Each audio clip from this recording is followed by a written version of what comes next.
Hello ladies and gentlemen, and welcome back to Metroid Prime 3 Corruption. I said 3 successfully this time, which I've failed almost every intro so far. In the last episode, we were exploring Elysia. We learnt that in order to take out the Leviathan shield, we'll have to make a bomb. But we need something which we can't find on Elysia. We'll only find it here on Bryyo. But there's a lot we can do on Bryyo now. We've got the plasma beam. That really gives us a lot of options. So to start with, map please, let's head over to... You know what, actually, fuck it, I was gonna cut, but I realised, actually no, because we're basically there. We're going to start off actually right here at the gel refinery site, where there is a load of this ice around.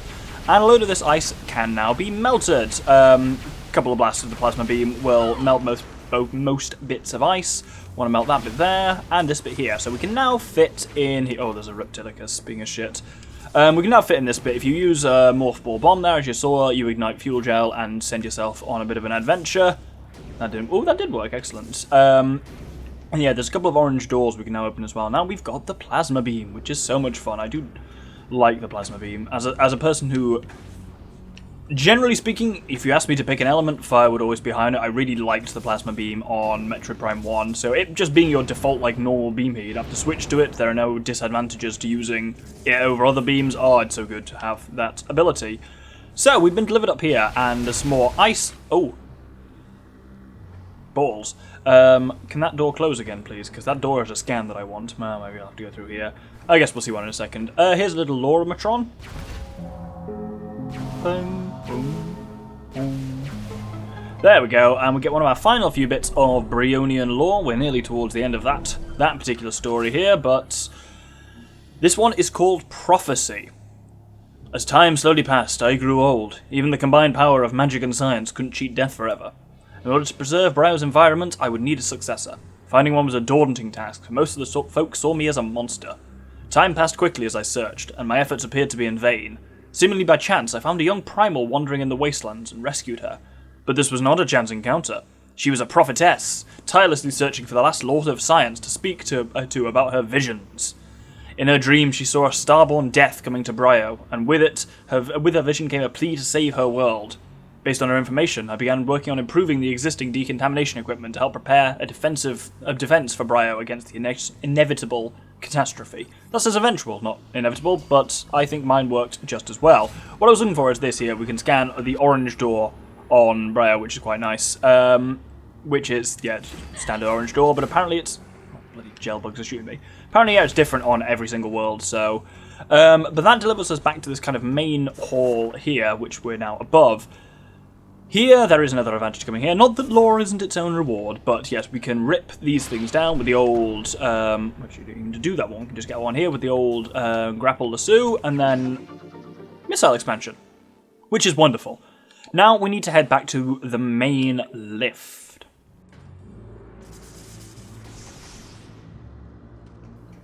So, here... We've normally gone on that way and into the lift itself, but if we turn around here, we again have another bit of ice. If we smash enough of this, we can get into this gob here, and this is quite a cool bit, leading to some of my favourite music in the game. It's only in this very brief area, but it's almost worthwhile. Well, it is worthwhile going to the area, certainly.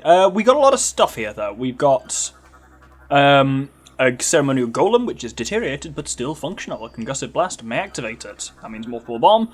We've got numerous fractures detecting a wall. A strong impact could break through it. And up in the ceiling, we have got an unidentified structure frozen in place. High temperature shots could melt it. So, let's free the thing in the ceiling.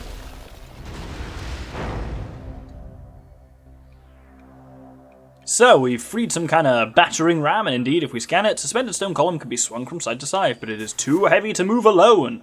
But this is what a war golem is for.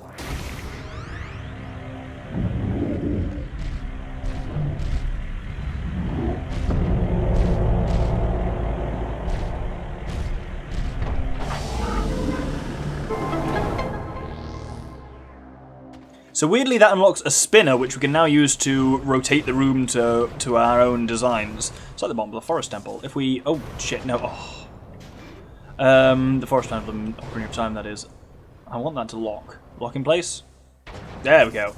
And with that in place, now we can activate the golem and have him use Grond again.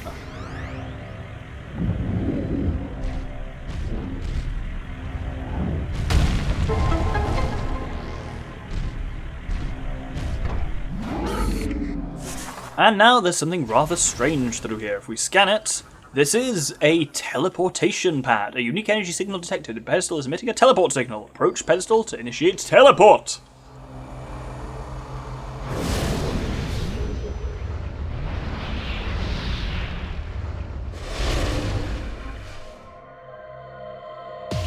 And now we're somewhere quite different if we look on the map. We are in Warp Site Bravo in a whole new area of Bryyo that we otherwise can't get to, this icy area. And it has some lovely music. It's like a remix almost, but not quite. It's just similar to Phendrana Drifts from Metroid Prime 1, so I'll let it play.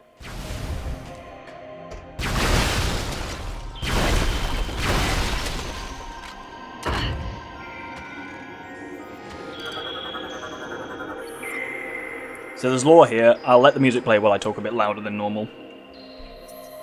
Sadly, disaster came to us before we could finish our work. An accident caused our supply of fuel gel to explode, sending fire to the sky and exposing our position. It was not long before a primal warband saw the great fire and rushed to attack. Without a way to power my great Moganars, I found no way to defend myself further from the assault. Fleeing would only drive them to pursue us to no end, and they would show no mercy to either one of us once caught. I had no other choice than to stand my ground while the prophetess fled to safety. With her, I sent my records of the past in the hopes that they would both find sanctuary. You now read my last words, etched into stone and placed by the prophetess. We speak to you from beyond the grave, to plead with you. Save our world from the starborn plague. Lift the veil of hate from the eyes of our people. May our last remaining relics serve you well in this struggle.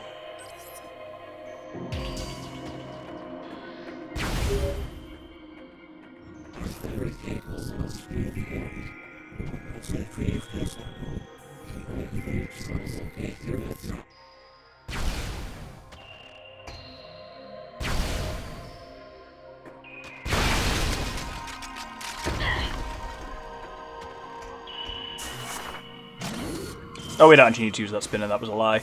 Yeah, the music is really nice and relaxing here. It does very much remind me of Phendrana Drifts. And yeah, we've heard the last of the Bryonian lore from the last Lord of Science, but we get a very useful upgrade, as he said. May our relics help you on the way to the thing we've already technically done, but still, useful.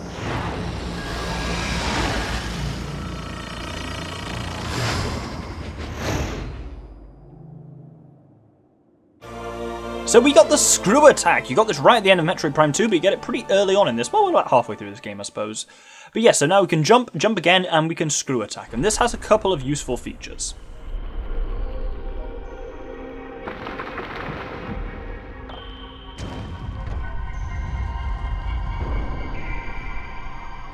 So I should scan while we're here, because these statues are mildly interesting, because this you should recognise... Oh no, that's not it. This you should recognise as a Chozo.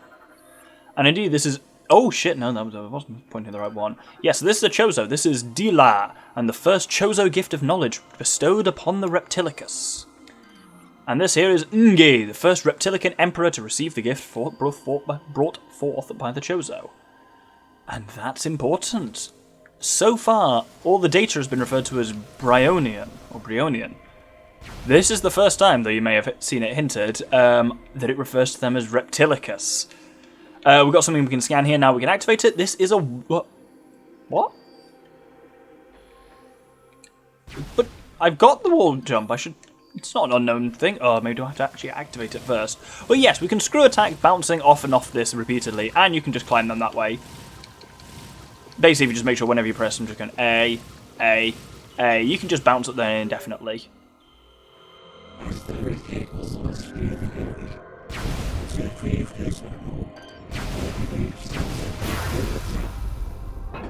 But yes, until now we've kind of, it's not been necessarily clear, but yes, the Reptilicus we've been fighting, oh no, are all that remains of the civilization of Bryyo. They basically, the primals that it talks about essentially degenerated into the Reptilicus over the hundreds of years that that's been. Which is pretty dark when you think about it, classic Nintendo. We actually want to briefly hop up here, because there's something useful. There is a ship missile expansion, and what I was trying to do earlier was scan the wall jump surface, because like a lot of like tech things, once you have the thing that allows you to utilize that tech, it becomes a viable scan. But for some reason, it was still saying like unknown attachment points. So Let's see if there's another one up ahead that we can use. Otherwise, I guess we're just going to have to scan one hopefully later on. What about this one here? There we go, yes. So yeah, this is a wall jump surface. And other than that, we basically just have to go back the way we came. There's not really much in Bryyo Ice other than the screw attack. So we're going to cut. We're going to cut now. We've got the screw attack back to Bryyo Fire near Ash's ship.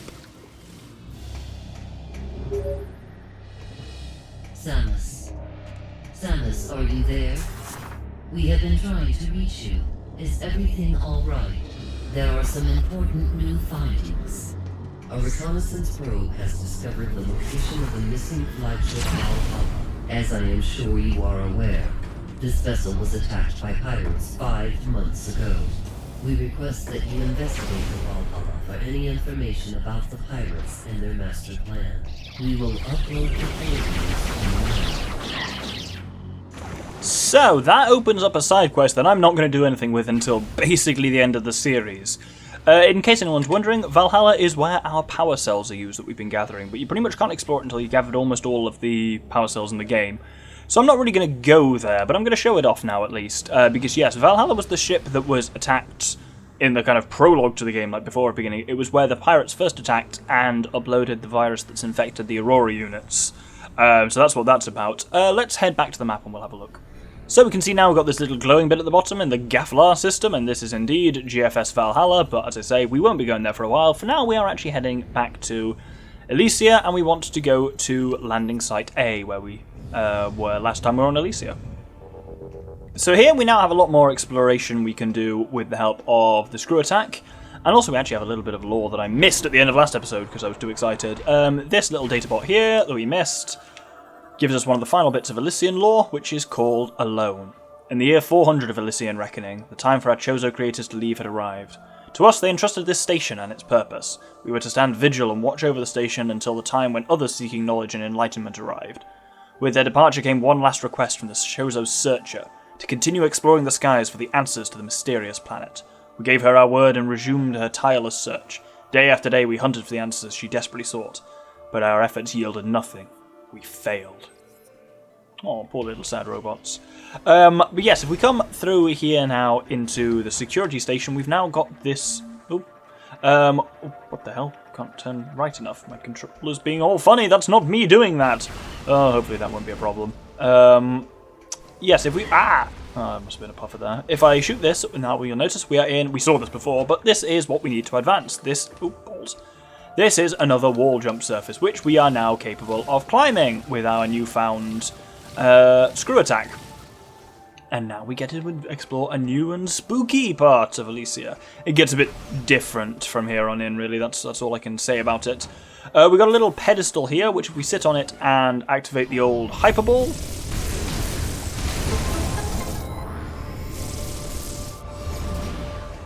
opens up the way through. You don't use hyperball a lot in the game. I guess it can actually be useful. I never really use it as a combat thing, but I must remember to try that, actually. Anyway, now we get to activate something pretty cool. It's not a spinner, because spinners are not cool. So, as ever, I will have the speeder on for this.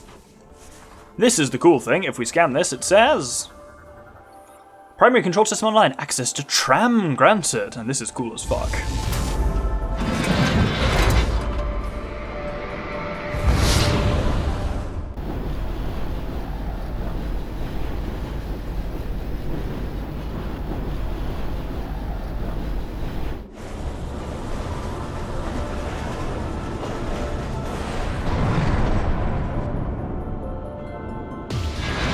Yeah, those Skytrams look well cool. So now we're into Skytown West.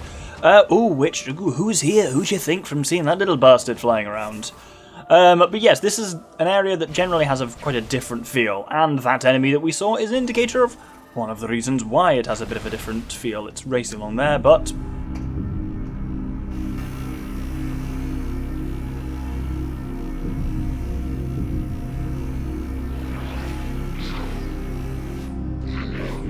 So, we've got a fair few pirates to kill. I believe these guys are... Which ones are these? I always forget. So these are susceptible to explosives. So these are the ones you need to missile first and then beam through. Also, yeah, killing pirates with the plasma beam is fucking horrific. Because you literally, like, they incinerate, and they don't just die quickly, they like lie on the ground and like try and crawl along while they're like burning. It's pretty rough. I believe more pirates come. Oh yep, there we go.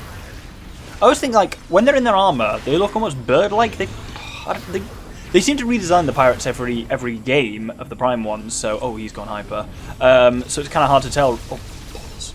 Okay, I can still grapple while I'm hyper. Nice. Didn't actually know that. But yeah, in some ways they almost look like avian. I think when they're in the armor, they look like humanoid bird people. Oh! I can just break through those. That's very handy. You sir, come back, please. I want to do things to you. I was going to say, and then I realised that sounds really fucking weird. He's still running. Has he fucked off? Oh no, he hasn't fucked off. Oh god, there's quite a few of them here. I'm just going to hyper and blast through them. Always, unfortunately, easy. I'm torn as to whether I think hyper mode actually does make this game too easy. It's like, it makes it easy if you are like gathering all the upgrades and stuff, but if you're out gathering all the upgrades, this game's like, you shouldn't necessarily be doing that. As in, like, hyper mode makes it easy if you've got every energy tank, but I don't think the game is designed with exactly assuming you're going to get every single energy tank as soon as you can. So in that way, hyper mode isn't necessarily broken. It's only a little broken for me because I've got so many of those upgrades, really. Anyway, we've got a couple of bomb slots here that open ways down. As you can see, we have a way eventually back up here, which is more of these climby-doos. But if we get down to the bottom, then we are not where I thought I was. I've been bamboozled. Here we go, yes. So, we wait here, and ATC comes past. And the trick with these things, we will be fighting a few more of them. The trick with them, remember, is to missile the front. You can also hyper beam the front. That does work. But, you know, I should occasionally avoid going into hyper mode unless I strictly have to.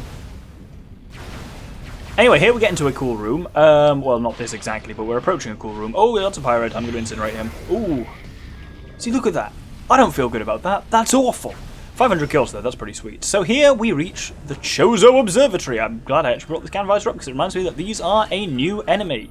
These are advanced aerotroopers. Armor resists beam attacks, vulnerable to explosive blasts. So that means like a number of these pirates, you have to missile them first, and then once their armor's off, take them out with beam attacks. Like alternating missiles and beams is basically how this game deals with the fact that you don't have a choice in beam armaments, because like in the other ones it'd be like, oh, target it with the opposite colour beam to its weak colour or something like that, or at least in Prime 1, or it'd be like vulnerable to light blasts, vulnerable to dark blasts. Can I pull this jetpack off or something, was that implying? Oh well, whatever it was, the chance to grapple it is apparently gone. Well, that was boring. Let's hit him then. Well, there he goes. But yes, this is a rather cool room and becomes especially cool later on, which I've fallen off. So this is the Chozo Observatory. If we scan this thing in the middle, the holographic projector can send satellites towards targeted planets. But the unit is currently offline. There's also this big ugly bastard up here, which I can just about scan. There we go. Sculpture represents the Chozo Searcher, who once studied the cosmos from here centuries ago. There is a lot of cool stuff here. There's this as well, which we definitely can't interact with for quite some time. This is a phasite panel. We can't do anything with phasite for quite some time, but hey, we will be back here pretty soon, and then also not much longer after that. But yeah, we can't do a great deal here for now. I don't know why I kept trying to say for tonight. I don't even know what's brain with me. But yes, we have to kind of move past that for now. What have we got next? There we go. Oh, we've got a panel I can weld. That's pretty cool. This is a slightly more complex welding pattern than we've had to do so far, but the welding and stuff is pretty easy. Like, as you can, oh, it says fucking it up. As you can see, I'm not exactly being perfectly on it. As long as you're roughly on the track, it's generally okay.